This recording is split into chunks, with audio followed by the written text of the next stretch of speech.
Почему обручальное кольцо принято носить на безымянном пальце? В Китае существует красивое объяснение этой традиции.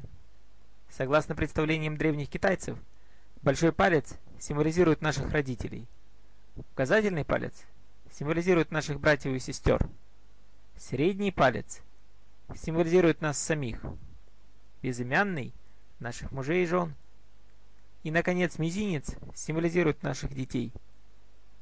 Сначала раскройте ладони и расположите пальцы двух рук друг напротив друга.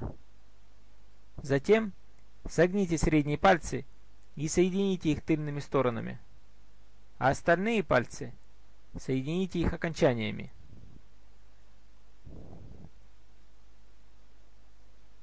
Теперь попробуйте развести большие пальцы. Вы легко можете это сделать, так как родители не будут с вами всю жизнь. Попробуйте развести указательные пальцы. Вы также легко можете это сделать, так как у ваших братьев и сестер есть или будут свои семьи, в которых они будут жить своей собственной жизнью. Вы можете развести и мизинцы, которые символизируют ваших детей. Поскольку они вырастут, заведут семьи и также будут жить отдельно.